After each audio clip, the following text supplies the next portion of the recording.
Fantom. Reč koja intrigira i plaši. Dok se pitamo ko se zaista krije ispod maske, plašimo se da je istina strašnija od svega što nam pada na pamet. Biće iz mašte koje može svašta da uradi u stvarnom životu, dok njemu niko od nas ne može ništa, pa ni da utrudi njegov identitet. I Beograd je imao svoje fantome.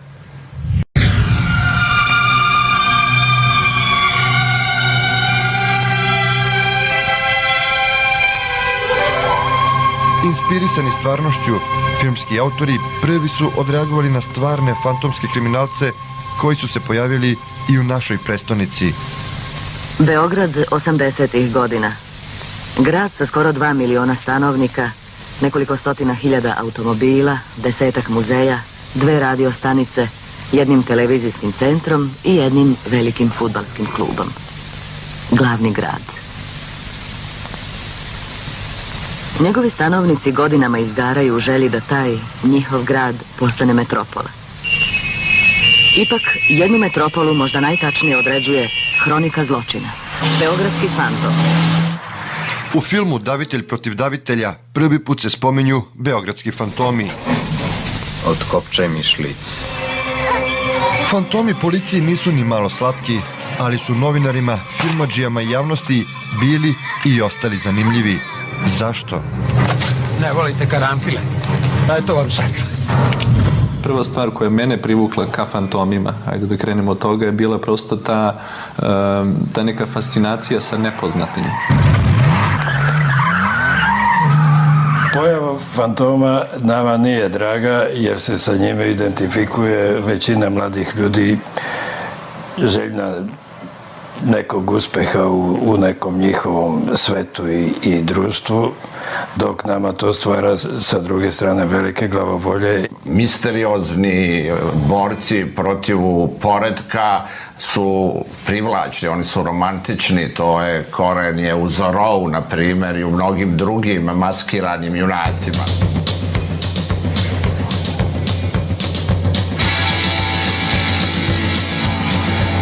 Kada pogledamo nazad, kraj 70-ih i početak 80-ih izgledao je kao najmirniji i najprosvećeniji period u istoriji Jugoslavije. Drugi svjetski rat potonuo je u prošlost, a naredni je još uvek izgledao dalek i nemoguć. Siromaštvo je bilo svedeno na najmanju moguću meru, a građanske slobode bile su znatne. Do duše, u šali se govorilo i da je Jugoslavija okružena brigama, Bugarskom, Rumunijom, Italijom, Grčkom, Albanijom, Mađarskom, Austrijom. Ali prave i ozbiljne brige mučile su dvojicu beogradskih inspektora. Oni već neko vreme pokušavaju da otkriju ko to napada i siluje žene po beogradskim liftovima.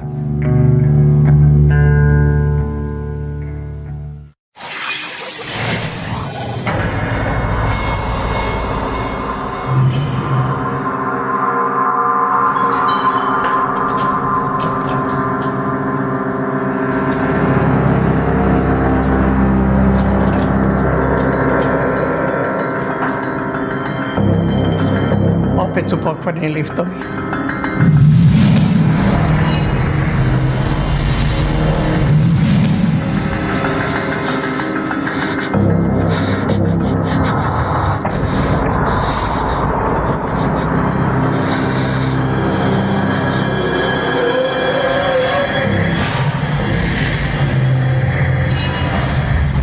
Nažalost, lift nije bio pokvaren, namerno je zaustavljen između spratova.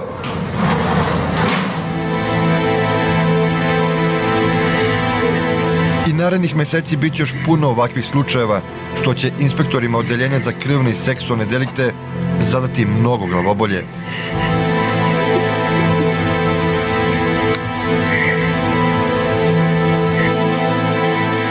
To se razbio otprilike slučaj koji nikad se ranije nije desio u Beogradu. I uopšte nisu imali praksu ni bivšoj Jugoslaviji da je toliko dugo vršao silovanje u liftu. ušli u lift, držao je ekspres politiku uvijeru u ovu kotubu.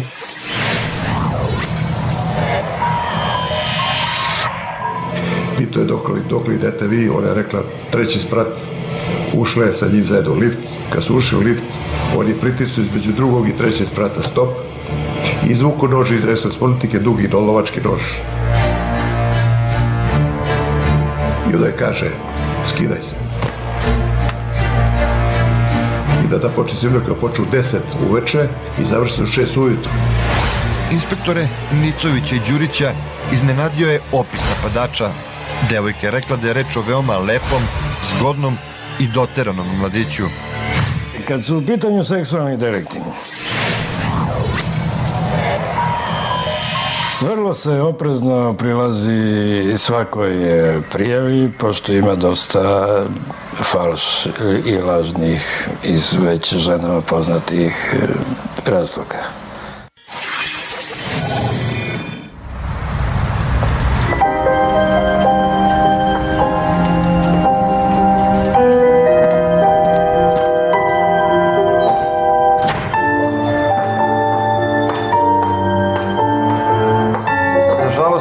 Inspektori su se ubrzo uvjerili da prijava silovane devojke ipak nije bila falš.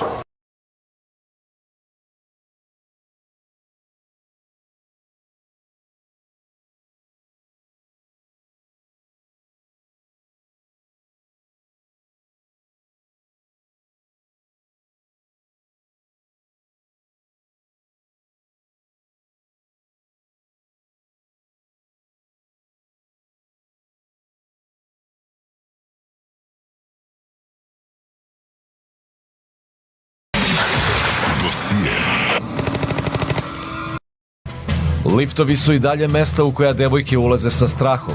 Fantom se svaki dan može pojaviti na novom mestu. Policija shvata da bez ikakvog traga samo može da se nada da će Fantom sam upasti u klopku.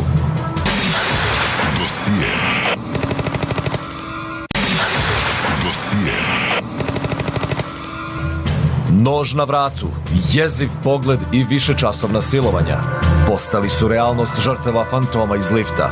Policija nemoćna da pronađe trag koji bi usmerio potragu za ovim zločincem.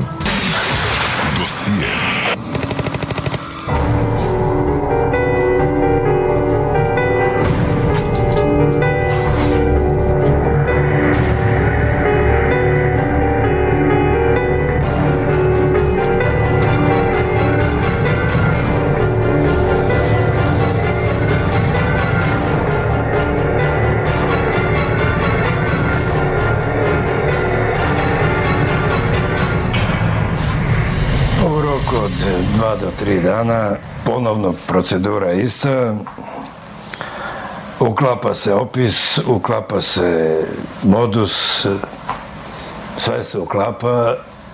Ona je rekla da je bila paralisana od straha, kad je u stvari videla samu sebe sa njim, on sa ogromnim nožem, lovačkim, znači oštrim kao grijač, i noć. Ideja lifta je vrlo fotogenična jer je to klaustrofobično i ličnost je zaista u neugodnoj situaciji. Međutim je ta stvar zanimljiva jer je to čovek na čoveka. I u toj situaciji je najinteresantniji taj mehanizam slabe ličnosti koja se ne usuđuje da se suprotstavi. Jedan čovek na jednog čoveka, imate potpuno narušen vaš integritet i dignitet i vi ste spremni da popušite. Na što god bili spremni zločinci i njihove žrtve, inspektori moraju da budu još spremniji od njih. 81. kada DNK analize nisu bile dostupne, istraga se često više zasnivala na upornosti policajaca nego na naučnim metodama za razotkrivanje počinilaca.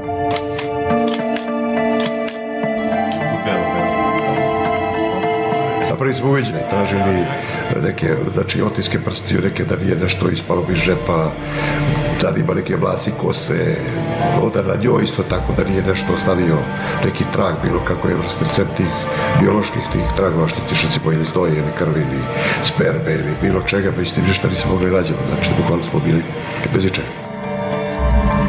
Silovanim devojkama pokazana je arhiva sa fotografijama svih manijaka koji su to vreme harali gradom. Međutim, napadač iz lifta nije se nalazio u dosijejima. Bio je to prvi znak da će policija imati veliki problem.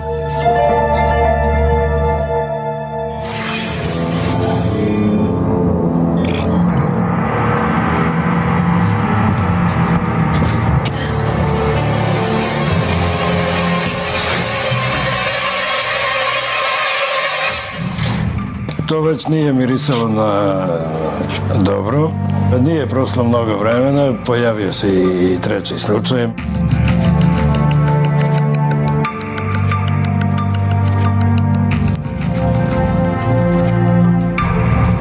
I u najnovijoj prijavi opis napadača i sam čin silovanja bili su identični kao i u prethodna dva slučaja. Kako se i u ovom slučaju poklopi opis, modus operandi, sve se poklopilo, znači na jutarnjem sastanku u odelenju došli smo do zaključka da se već radi o serijskom napadu. I tada se dešava jedna vrsta kod nas panike. Pored inspektora, u poteru za nepoznatim silovateljem uključeni su i policajci iz svih beogradskih stanica. Proveravaju se ulazi skoro svih solitera na Novom Beogradu, legitimišu mladići pred liftovima, zaustavljaju muškarci koji nose novine.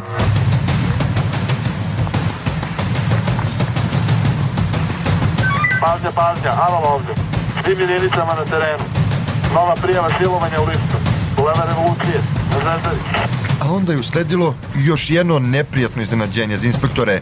Silovatelj iz lifta menja taktiku. Prvo sam bilo fokusirao Novi Beograd. Isto imamo skočio na Zvezdaru. Pa je sa Zvezdare skočio na Dorćol. Pa za Dorćol na Vračar. A on nas šeta, samo nas baca ko grupu debila po gradu, ne možemo šta rađemo gde je. Bilo je 47.000 liftova. Imate 35 policajaca u krvi da liftima, imate 47.000 liftova. Ne mogu se fizički pokriti 47.000 liftova. A on nas skače i sa se ređu slučajevi. Treći, četvrti, peti, šesti, to je bilo za nas ne panika, nego to za nas bilo u stvari jedna vrsta šoka, da nemamo ništa od opisa. Identično sve, uvek isti opis. Jedan fini mladić i to je kraj.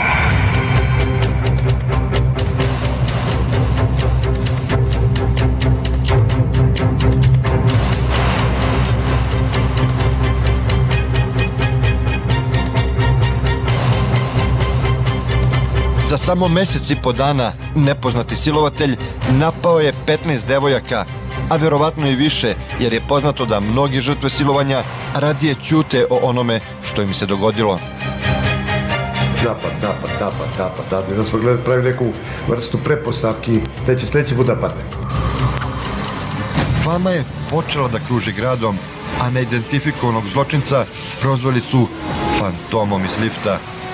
Jedna stvar, jedna psihoza u gradu, postoji fantom koji po čitavom gradu ide sa nožem lovački i sad uveličaju normalno. Hoće ono kao jedno oseko uvo, drugo ne znam oseko kosu, treće ne znam da pravi svoje cijale na čelu. Ceo grad počeo da bruji o njemu, ispredale su se razne neverovatne priče.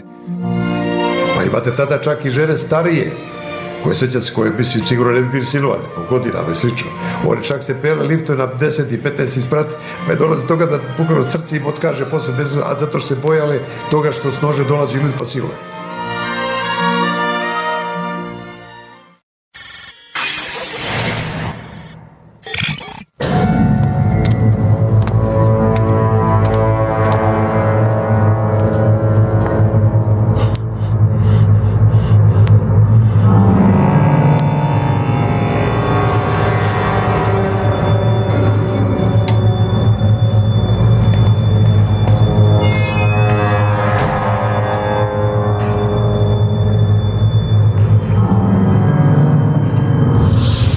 Popularnost fantoma iz lifta rasla, tako su prijave protiv njega postajale sve čudnije i živopisnije.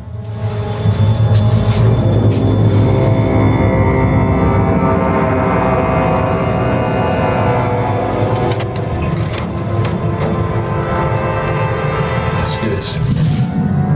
Došla je mlađa žena koja je prijavila istog čoveka za napad u liftu sa nožem. Kako joj se on najverovatnije dopao, pozvala ga je u svoj prazan stan da popiju piće, da se opuste, da uz razgovor nastave druženje. Kada je dobio taj predlog od nje, on je istog trenutka aktivirao lift, spustio ponovo do prvog sprata i glavom bez obzira pobegao.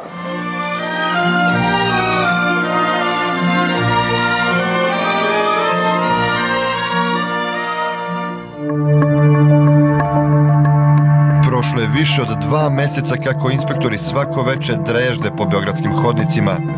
Međutim, fantom iz lifta i dalje neuhvatljiv. Kući mene nikad nisam normalno. Pita me žena, pa si dobro, ćeš ti da dolaziš nekad kući, kad ste vi toga liftaži držite namjerno, da ne uhvatite da bi se mogli da šetate svaku noć, budete slobodni i idete po kafanama.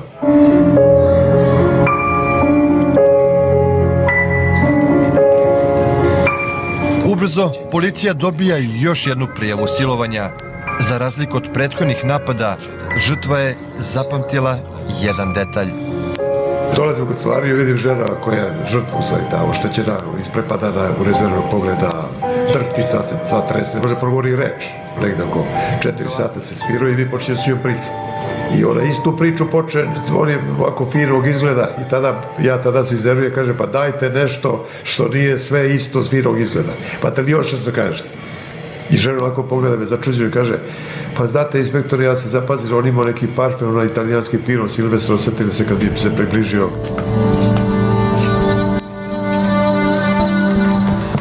Pored široke akcije pretraživanja grada i stotine obavljenih razgovora, inspektori sada fantoma iz lifta počinju da traže i po mirisu.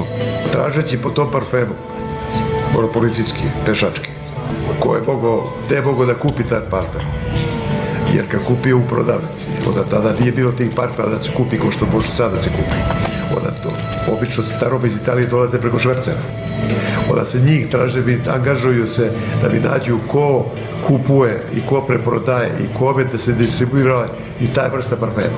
I oni su bukvalno raspitali i rasuli mrežu po Italiji i po Beogradu ko tu vrstu parfema koristi i na neki način u stvari smo imali već nekih informacija da određeni tip ljudi koriste tu vrstu parfema. I sad počinje provera, znači tih ljudi.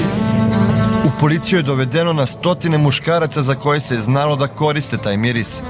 Dok su obavljali razgovore sa inspektorima, žrtve su ih tajno posmatrale u nadi da će identifikovati silovatelja. Ni ovaj očajnički potez nije urodio plodom. Fantom je i dalje na slobodi.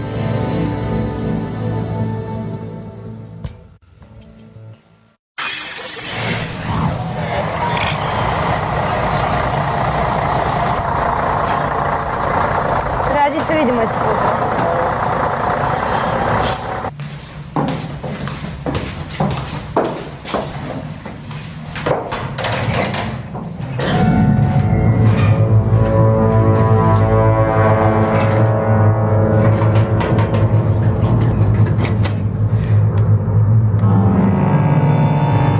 Skoro 100 dana od kako je beogradski fantom iz lifta počeo da teroriše Beograđanke, napokon je naišao na pogrešnu žrtvu. Bila je to Smilja, kondukterka. Radiš, bre, si normalan, radiš manijače. Tada žena, u stvari, pošto imala torbu, onu konduktorcu sa sitnišem, da preda pazar ujutru. Sitnišem, ona u tom momentu eksplodira od besa. Kaže, mene si našao ja drugu šihtu radi, mene si našao siguraš. I ona ga s onom torbom pogodi u glavu. U tom momenta on u šoku, on je uopšte očekivao tu reakciju. U neposrednoj blizini su bila 2 inspektora u civilu. Snimili su celu situaciju.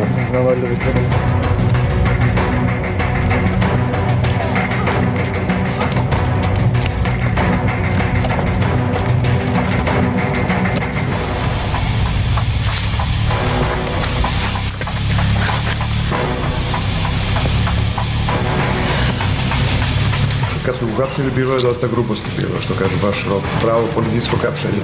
Ti policajci koji su bili prvi da hapšen, koji su bili do njega, tada u stvari su samo setili svih noći i meseci koje su proveli po zasedama i kolima i zbrzavali se i čekali zoru.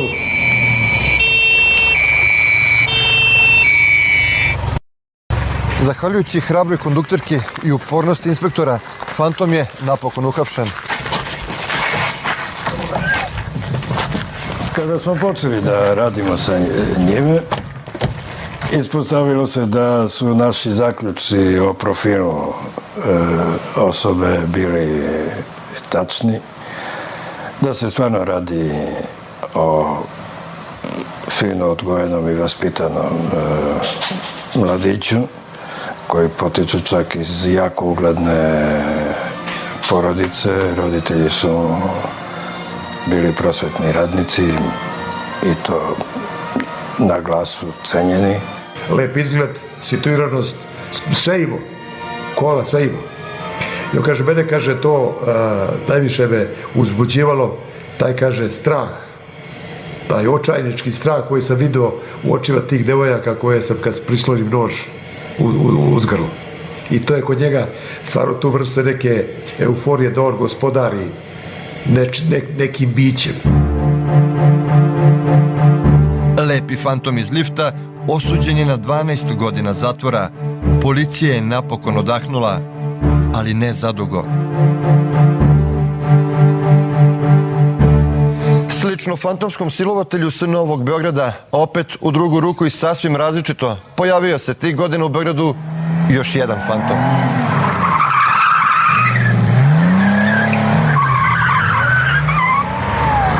Jedan beli automobil marke Porsche koji besomučno juri ulicama. Mali je umeo da vozi, sjajno je vozio. Služba je bila pod pritiskom javnosti jer je taj fantom, kako su ga nazvali, bio potencijalna opasnost za građane. Na Slaviji su stajali naši milicioneri sa mašingeverima ovako i kažu on je lud, on juri.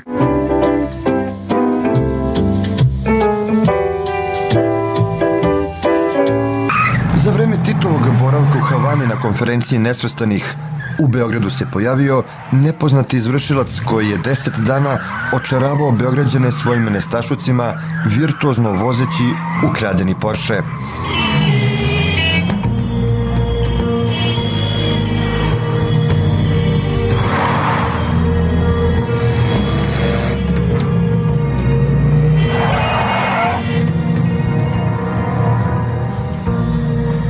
Ivko Plećević, poznati teniser iz 70-ih i vlasnik skupocenog Porschea, koji je bio prava atrakcija u Beogradu, tog letnjeg dana 79. spremao se za put u Nemačku.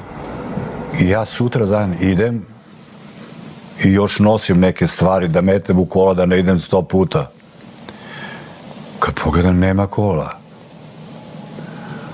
A to je jedan neverovatan osjećaj, jer u to vreme nije bilo običajeno uopšte krađa kola.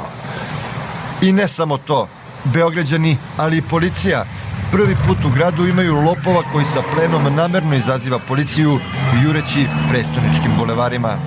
Pojavljivao se u određeno vreme i vozio, bukvalno to izgledalo kao da nema neki poseban razlog mimo toga da zeza policiju.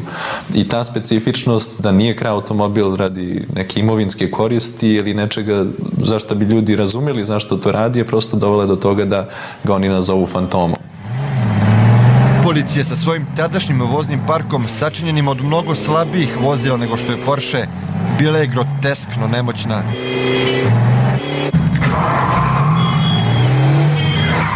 U to vreme naš vozni park se sastojao od Zastava 750 popularnih Fića, Stojadina, Fiat 1300 i bile su 2 ili 3 jako dobra automobila koji su isto tom prilikom korišćena za tu akciju i koji su imali, u kojima su bili policajci koji su fizički bili dobro spremni i koji su imali zadatak eventualno da priskuče prilikom lišavanja slobode i eventualno ali kratko, samo da ga pojure ulicama. Iz dana u dan Fantom je bio sve sigurniji u sebe, a samim tim i hrabriji. Toliko hrabar da je postao bezobrazan. I stanem na prozor i odjedared vidim, on prolazi, ali sa svim polako, pored onog mesta gde sam ja parkirao. I ide Zdravka Čelara. I moj sestrić, ja kažem, ja ga zovem iz druge sobe, on dotrči, vidi, rekao, auto onaj moj. On kaže, sad ćemo mi da ga jurimo. Kako ćeš da ga juriš, si ti lud? Pa, a on ima neku zastavu, šta je imao? Ne znam, nije. Iako se o Fantomu već pročulo po gradu, to nije bilo dovoljno za tog ekscentričnog lopova. Iznenada, oglasio se na tada najpopularnijem radiju.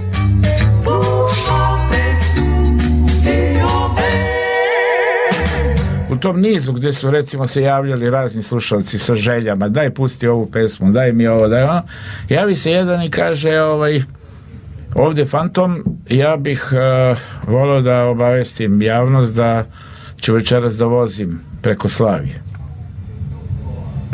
Molim, setim se ja da postoji Fantom, rekao, jesi ti taj? Kaže, ja sam. Pa kad ćeš da voziš? Pa večeras, ne znam, u 8 ću da prođem preko Slavije. A onda je posle izvesnog vremena rešio da kaže, ja sad moram i da se obratim policiji, ako mi dozvoljavate da se javim, pa da im kažem da me sačekaju, večeras ću da vozim tu preko Slavije, pa idem, ne znam, ka železničkoj stanici da me slobodno sačekaju, pošto vidim da bi volili možda da me intervjušu, da me vide ili ne znam šta. Poznato je da su novinari toliko moćni da su prozvani 7. silom. To se potvrdilo i u ovom slučaju. Ka Slaviji i okolnim bulevarima počeli su da hrle Beograđani željni provoda i senzacije.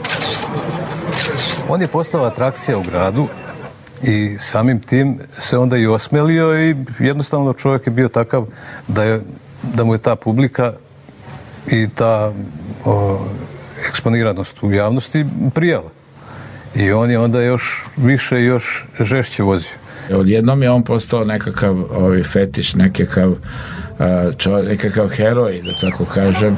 I nama se dopalo to, on je stvarno vozio briljantne krugove, ljudi su donosili stoličice i to sve što je bilo tamo i posmatrali to kao predstavu. Ljuba Tadić, ja i još 2-3 koji nisu tako interesantni sa imenima, idemo kolima, vozi nas, mislim da je baš Aca Obradović vozio njegovim kolima, idemo na Slaviju. Na Slaviji, kaže, na autokomand je još, kaže, više. Tamo će da dođe, javio je. Sad idemo mi na autokomandu. I sad parkiramo mi tamo negde kola, izaćemo, vidimo gužva, sve tako hoćete. I mi prilazimo u jednoj grupi i sad gledamo šta je, o čemu se radi tu i jedan čovjek priča u sredini. To je, kaže, auto, kaže, sad kad ćete vidjeti kad naiđe, on ima živin stub u sredini, on ne može da se prevrne, kaže, on ide na 2 točka. Išao je uglavnom po gradskim bulevarima i širokim prostornim ulicama, a sve mu se završavalo na Slaviji, uglavnom mora makar 1 ili 2 puta da obiđe, napravi po krug 2 oko Slavije, jer tu ima najviše navijača. Ljudi koji su čekali da se pojavi da dođe.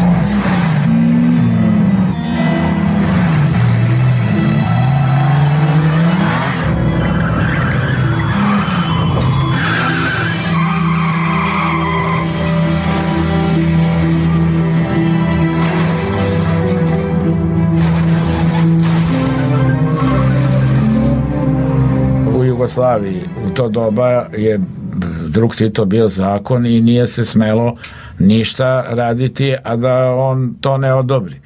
I taj izazov, recimo, da taj momak to uradi, da prkosi u stvari drugu Titu, to je bilo simpatično narodu, običnom i meni, ali nije bilo simpatično, verovatno, nekom ko se dodvoravao drugu Titu. Postoji jedan unutrašnji afinitet ljudi prema buntovništvu, pošto su oni porobljeni, nespremni za akciju jer mogu da nastradaju, završit će u zatvoru, onda su im veoma izazovni, privlačni likovi koji se suprotstavljaju makar u fikciji, a naročito ako ima osnove u stvarnosti represivnim mehanizmima. U tom smislu misteriozni borci protiv poretka su privlačni, oni su romantični. U isto vreme kad se to dešavalo, igrala se utakmica na Marakani, reprezentacija Jugoslavije i Argentine, zvaničnog prvaka sveta. I znate koliko je bilo gledalaca? 5.000. U istom danu je bilo 10.000 ljudi da sačekuju Fantoma koji će da se pojavi, koji najavi svoj dolazak. Šarmantno ludiranje majstora vožnje u mirnom vremenu u kojem nikome nije padalo na pamet da se protivi zakonu i redu, ni njegovim predstavnicima, polako je poprimalo razmere uvredljive i ponižavajuće za policiju. Inspektori su pojačali rad u svim svojim domenima. Danima su postavljane blokade koje je Fantom maestralno izbegavao. Posle izvesnog vremena njemu je postavljena zasjeda, odnosno zapreka na putu, negde tamo u ulici, tadašnjoj ulici Maršala Tita, u blizini Slavije. On je tu udario u postavljeni autobus. Sećam se samo priče da su očevidci, naše kolege koji su to videli iz daljine, da su rekli kako se radi o veštom čoveku koji je u momentu udara istovremeno otvorio i svoja vrata da ne bi došlo do prignječenja, da ne bi ostao zarobljen u automobilu, da ne može da izađe naprijed. Kao pravi Fantom, mladić je volšebno nestao. Građanima je takva situacija bila interesantna, jer cirkus još uvek nije otišao iz grada. Međutim, tadašnjoj miliciji takav razvoj situacije nikako nije išao na ruku. Fantom je počeo da vozi praktično kad je drug Tito bio izvan zemlje. Znači, on je bio na Kubi i trebalo da se vrati i pre nego što se vratio, već je policija bila preplašena od toga da se ne vrati drug Tito pa da čuje da neko u njegovoj zemlji vozi preko Slavije ukradena kola. Ma nikakvih pritisaka nije bilo, nema nikakve veze, ni maršal, ni politika, ni bilo šta. To je jednostavno bio, on je bio jedan od stotine lopova koji su ukrali neki automobil i vozili se sa njima. Međutim, ovih ostalih 99 lopova nije imalo sreće da ukrade tako dobar auto, pa da se vozi s njim i da ih svi vide. Jedini on imao sreće da ukrade Porschea i da se vozi u dobrom autu i da bude viđen i da stekne, da kažem, ajde neku slavu. Dobro večer. Da li zbog Tita ili bezbednosti građana, tek inspektori su prevrnuli i nebo i zemlju ne bili pronašli odbeglog Fantoma. Na kraju su u tome i uspeli. Ovaj Fantom je identifikovan nakon nekoliko dana nakon ovog postavljanja zasjede u ulici Maršala Tita, a identifikovan je na taj način što smo dobili dojavu, odnosno informaciju iz kriminogene sredine sa kojom je policija tad imala dobru saradnju i u kojoj je policija imala svoje informatore i saradnike i preko kojih je dobijala podatke o onome šta se dešava u toj sredini. Tako da je na taj način pao ovaj izvršilac ovog krivičnog dela. Dakle, zahvaljujući ozbiljnom radu policije i koja je držala pod kontrolom kriminogenu sredinu.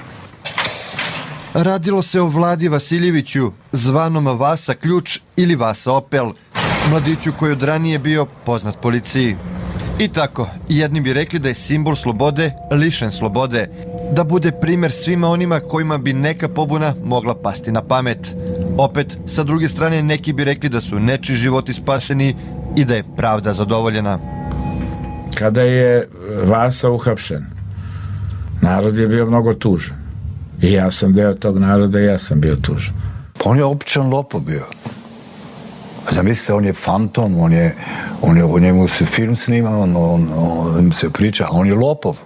On jeste ukrao, odnosno u to vreme pozajmio automobil, kako se to zvalo, ali je s druge strane i zabavljao narod u to vreme. Tako da mislim da Fantome vezuje jedna izuzetna specifičnost i nešto posebno karakteristično što je ljudima fascinantno, a s druge strane postoji neka veza sa javnošću, postoji taj neki malo medijski aspekt koji onda ljude nagna da nekoga nazovu Fantomom.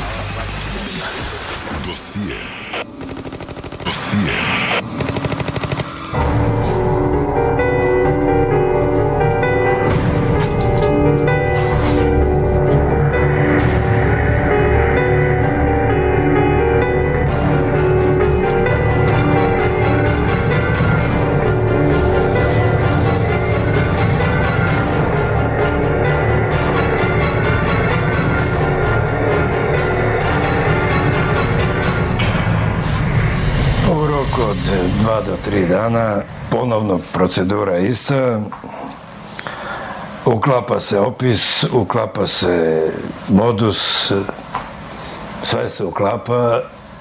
Ona je rekla da je bila paralisana od straha, kad je u stvari videla samu sebe sa njim, ovo sa ogromnim nožem, lovačkim, oštrim kao grijač i noć.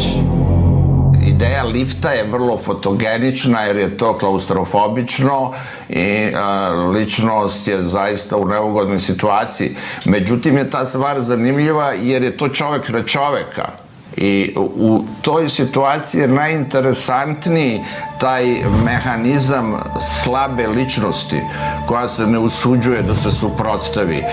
Jedan čovek na jednog čoveka imate potpuno narušen vaš integritet i dignitet i vi ste spremni da popušite. Na što god bili spremni zločinci i njihove žrtve, inspektori moraju da budu još spremniji od njih. 81. kada DNK analize nisu bile dostupne, istraga se često više zasnivala na upornosti policajaca nego na naučnim metodama za razotkrivanje počinilaca.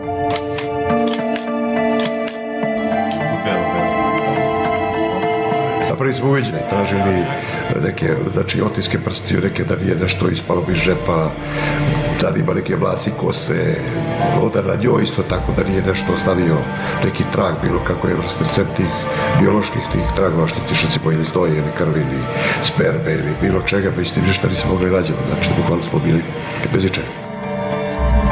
Silovanim devojkama pokazana je arhiva sa fotografijama svih manijaka koji su u to vreme harali gradom. Međutim, napadač iz lifta nije se nalazio u dosijejima. Bio je to prvi znak da će policija imati veliki problem.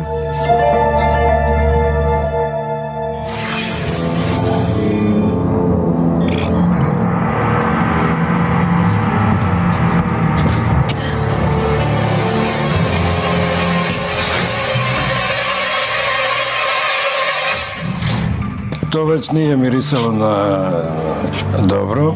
Nije prošlo mnogo vremena, pojavio se i treći slučaj. Radu i samim tim se onda i osmelio i jednostavno čovjek je bio takav da mu je ta publika i ta eksponiranost u javnosti prijala. I on je onda još više i još žešće vozio. Odjednom je on postao nekakav fetiš, nekakav heroj, da tako kažem. I nama se dopalo to, on je stvarno vozio briljantne krugove, ljudi su donosili stoličice i to sve što je bilo tamo i posmatrali to kao predstavu. Ljuba Tadić, ja i još 2-3 koji nisu tako interesantni sa imenima, idemo kolima, vozi nas, mislim da je baš Aca Obradović vozio njegovim kolima, idemo na Slaviju. Na Slaviji, kaže, na autokomandi je još, kaže, više. Tamo će da dođe, javio je. Sad idemo mi na autokomandu. I sad parkiramo mi tamo negdje kola, izaćemo, vidimo gužva, cveta koliko hoćete. I mi prilazimo u jednoj grupi i sad gledamo šta je, o čemu se radi tu i jedan čovjek priča u sredini. To je, kaže, auto, kaže, sad kad ćete vidjeti kad naiđe, on ima živin stub u sredini, on ne može da se prevrne, kaže, on ide na 2 točka. Išao je uglavnom po gradskim bulevarima i širokim prostornim ulicama, a sve mu se završavalo na Slaviji. Uglavnom mora makar jednom ili 2 puta da obiđe, napravi po krug 2 oko Slavije, jer tu ima najviše navijača. Ljudi koji su čekali da se pojavi da dođe.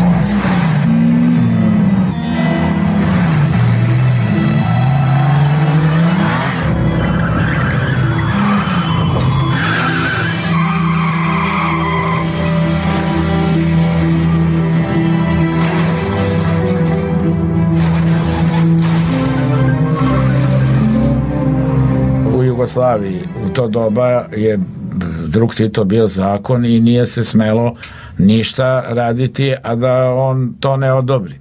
I taj izazov, recimo, da taj momak to uradi, da prkosi u stvari drugu Titu, to je bilo simpatično narodu, običnom, i meni, ali nije bilo simpatično, verovatno, nekom ko se dodvoravao drugu Titu.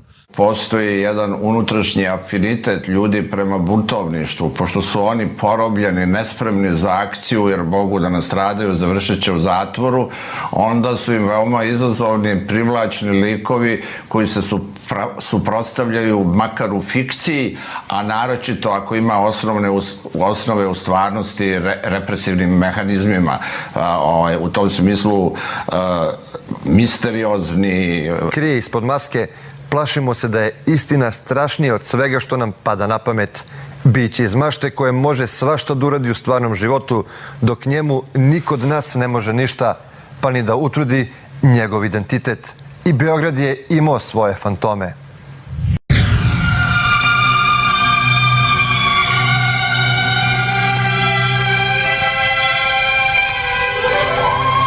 Inspirisani stvarnošću, filmski autori prvi su odreagovali na stvarne fantomske kriminalce koji su se pojavili i u našoj prestonici. Beograd 80-ih godina. Grad sa skoro 2 miliona stanovnika, nekoliko stotina hiljada automobila, 10-ak muzeja, 2 radio stanice, jednim televizijskim centrom i jednim velikim fudbalskim klubom. Glavni grad. Njegovi stanovnici godinama izgaraju u želji da taj njihov grad postane metropola. Ipak, jednu metropolu možda najtačnije određuje hronika zločina. Beogradski fantom. U filmu Davitelj protiv davitelja prvi put se spominju beogradski fantomi. Otkopčaj mi šlic. Fantomi policiji nisu ni malo slatki, ali su novinarima, filmadžijama i javnosti bili i ostali zanimljivi. Zašto? Ne volite karanfile? Eto vam sad. Prva stvar koja je mene privukla ka fantomima, ajde da krenemo od toga, je bila prosto ta neka fascinacija sa nepoznatim. Pojava fantoma nama nije draga jer se sa njime identifikuje većina mladih ljudi željna nekog uspeha u nekom njihovom svetu i društvu, dok nama to stvara sa druge strane velike glavobolje. Misteriozni borci protiv poretka su privlačni, oni su romantični, to je koren je u Zorou, na primjer, i u mnogim drugim maskiranim junacima.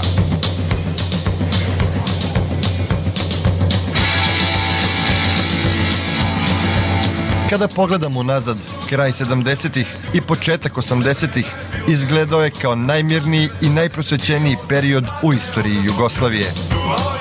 Drugi svjetski rat potonuo je u prošlost, a naredni još uvek izgledao dalek i nemoguć. Siromaštvo je bilo svedeno na najmanju moguću meru, a građanske slobode bile su znatne. Do duše, u šali se govorilo i da je Jugoslavija okružena brigama, Bugarskom, Rumunijom, Italijom, Grčkom, Albanijom, Mađarskom, Austrijom. Ali ali prave i ozbiljne brige mučile su dvojicu beogradskih inspektora. Pre silovanja radije ćute o onome što im se dogodilo. Napad. Da smo pravili neku vrstu prepostavki da će sledeći put napadne. Fama je počela da kruži gradom, a neidentifikovanog zločinca prozvali su fantomom iz lifta. Jedna psihoza u gradu, postoji fantom koji po čitavom gradu ide sa nožem lovački i sad uveličaje normalno. Hoće ono kao jedno oseko uvo, drugo je ne znam oseko kosu, treće ne znam da pravi svoje cijale na čelu. Ceo grad počeo je da bruji o njemu, ispredale su se razne neverovatne priče. Pa imate tada čak i žene starije, koje sećate se, koje mislim sigurno ne bi bili silovane, po godinama i slično. Oni čak se pele liftu na 10 i 15 isprat, pa je dolazi toga da bukvalno srce im otkaže posle, a zato što se bojale toga što s nože dolazi ljudi po silove.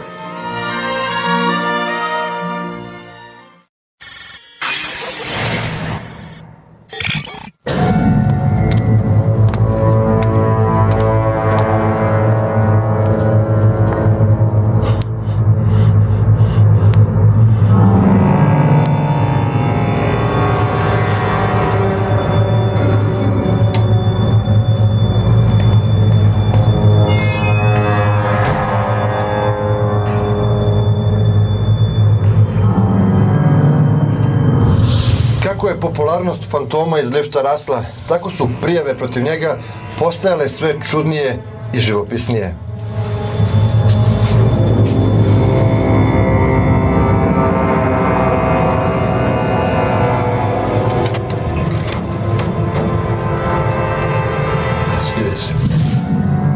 Došla je mlađa žena koja je prijavila istog čoveka za napad u liftu sa nožem. Kako joj se on najverovatnije dopao, pozvala ga je u svoj prazan stan da popiju piće, da se opuste, da uz razgovor nastave druženje. Kada je dobio taj predlog od nje, on je istog trenutka aktivirao lift, spustio ponovo do prvog sprata i glavom bez obzira pobegao.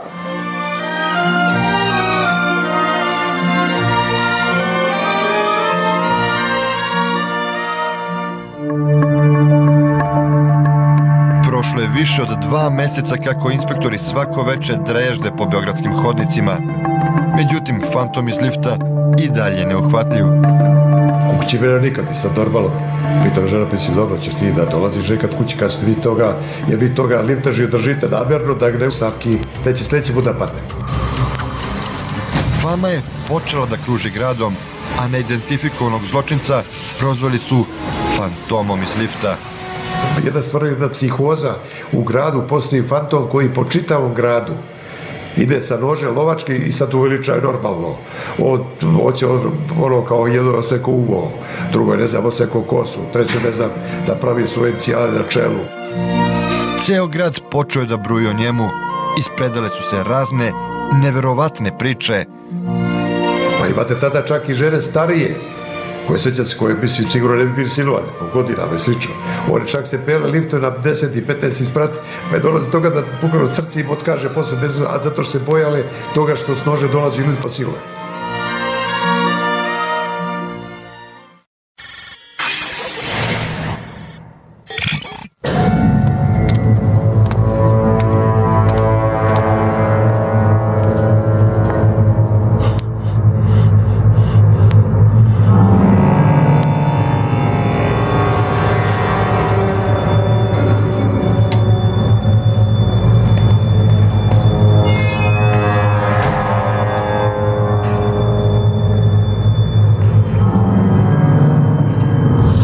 Kako je popularnost fantoma iz lifta rasla, tako su prijave protiv njega postajale sve čudnije i živopisnije.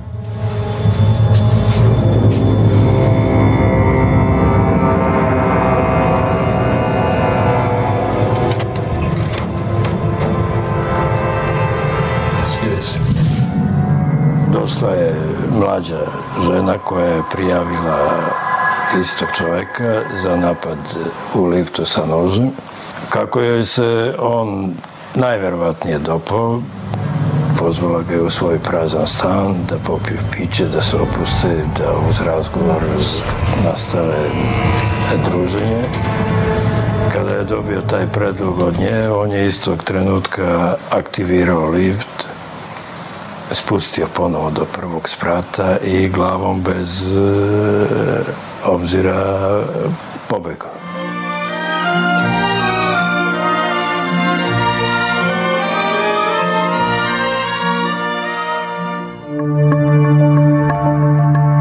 Prošlo je više od 2 meseca kako inspektori svako veče drežde po beogradskim hodnicima. Međutim, fantom iz lifta i dalje neuhvatljiv. Kući mene nikad nisam normalno. Pitam žena, pa si dobro, ćeš ti da dolaziš nekad kući, kad ste vi toga, jer vi toga liftaži držite namjerno, da ne uhvatite da bi se mogli da šetate svaku noć, budete slobodni i idete po kafanama.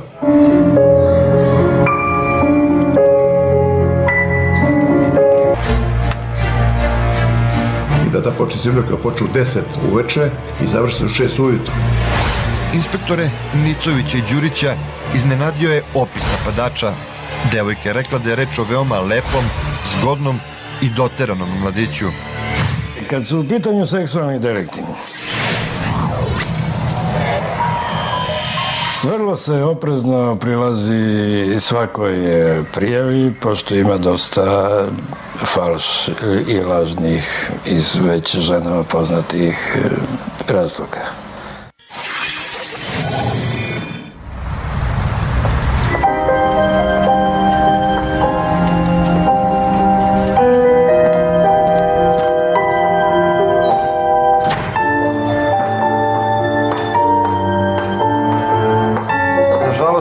Inspektori su se ubrzo uverili da prijava silovane devojke ipak nije bila falš.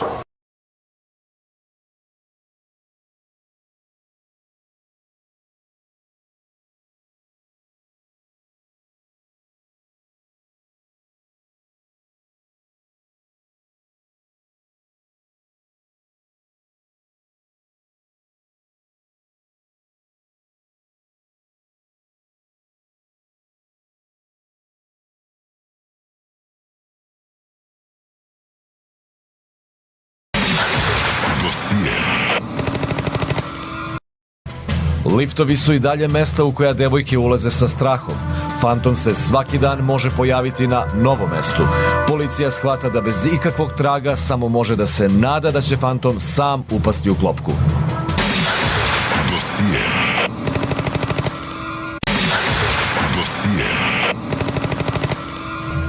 Nož na vratu, jeziv pogled i višečasovna silovanja. Postali su realnost žrtava fantoma iz lifta. Policija nemoćna da pronađe trag koji bi usmerio potragu za ovim zločincem. Dosije.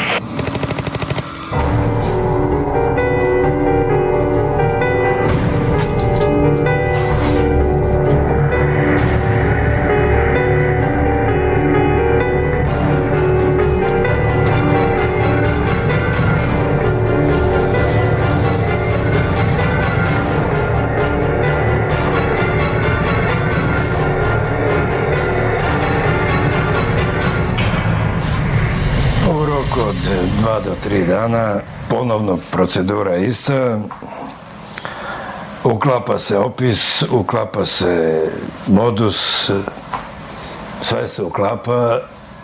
Ona je rekla da je bila paralisana od straha, kad je u stvari videla samu sebe sa njim. Pažnja, Aval ovdje, svim jedinicama na terenu. Nova prijava silovanja u liftu, Bulevard Revolucije, na Zvezdari. A onda je usledilo još jedno neprijatno iznenađenje za inspektore. Silovatelj iz lifta menja taktiku. Prvo sam bilo fokusirao Novi Beograd. Vi ste vidimo, skočio na Zvezdaru. Pa je sa Zvezdare skočio na Dorćol. Pa za Dorćol na Vračar. A on nas šeta, samo nas baca ko grupu debila po gradu, ne možemo što nađemo gde je. Bilo je 47.000 liftova. Imate 35 policajaca u krvi, da nekde imate 47.000 liftova. Ne mogu se fizički pokriti 47.000 liftova. A ona skače i sa se ređu slučajevi. treći, četvrti, peti, šesti, to je bilo za nas ne panika, nego to za nas bilo u stvari jedna vrsta šoka da nemamo ništa od opisa i da ti sve uvek isti opis. Jedan fini mladić i to je kraj.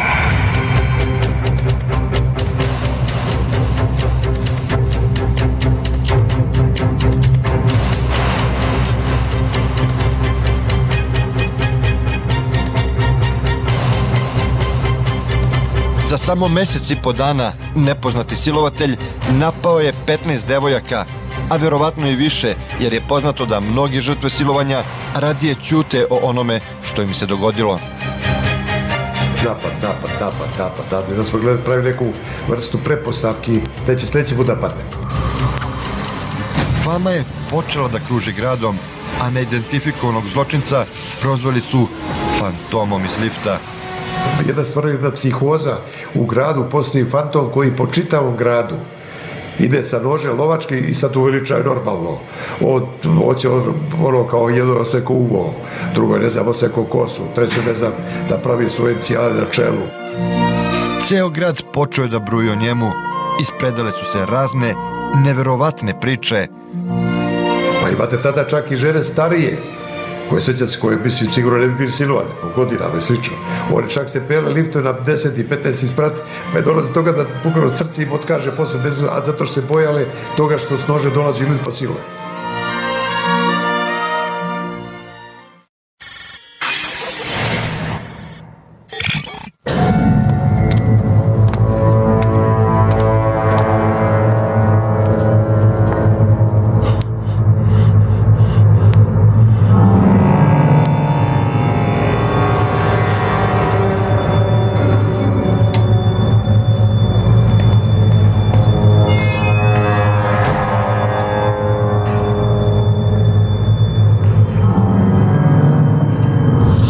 Kako je popularnost fantoma iz lifta rasla, tako su prijave protiv njega postajale sve čudnije.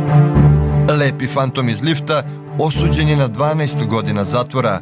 Policija je napokon odahnula, ali ne zadugo. Slično fantomskom silovatelju s Novog Beograda, opet u drugu ruku i sasvim različito, pojavio se tih godina u Beogradu još jedan fantom.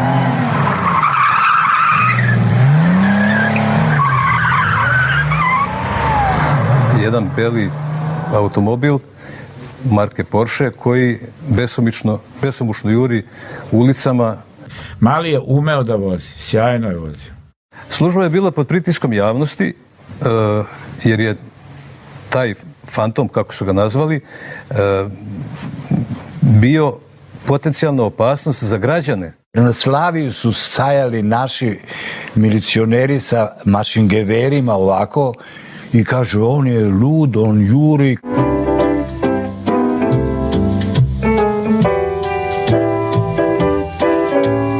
Za vreme Titovog boravka u Havani na konferenciji nesvrstanih u Beogradu se pojavio nepoznati izvršilac koji je 10 dana očaravao Beograđane svojim nestašucima, virtuozno vozeći ukradeni Porsche.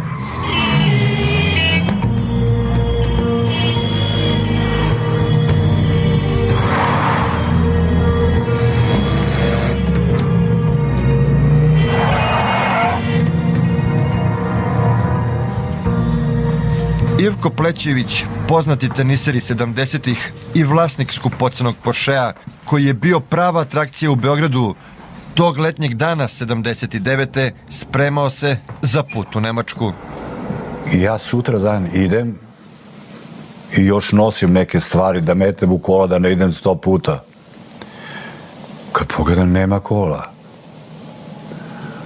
A to je jedan neverovatan osjećaj, jer u to vreme nije bilo običajeno uopšte krađa kola.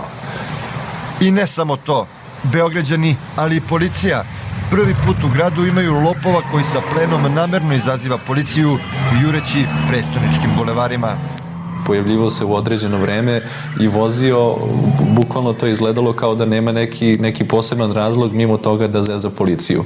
I ta specifičnost da nije krao automobil radi neke imovinske koristi ili nečega zašto bi ljudi razumeli zašto to radi je prosto dovela do toga da ga oni nazovu fantomom. policije sa svojim tadašnjim voznim parkom sačinjenim od mnogo slabijih vozila nego što je Porsche bila je groteskno nemoćna.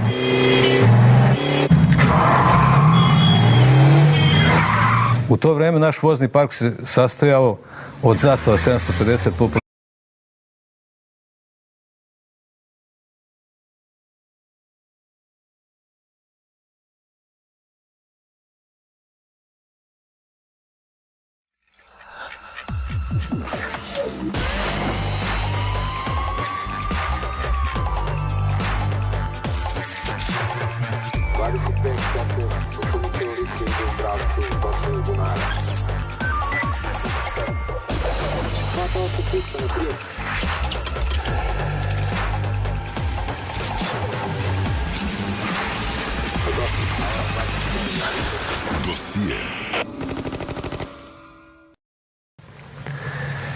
Fantom. Reč koja intrigira i plaši. Dok se pitamo ko se zaista krije ispod maske, plašimo se da je istina strašnija od svega što nam pada na pamet. Biće iz mašte koje može svašta da uradi u stvarnom životu, dok njemu niko od nas ne može ništa, pa ni da utrudi njegov identitet. I Beograd je imao svoje fantome.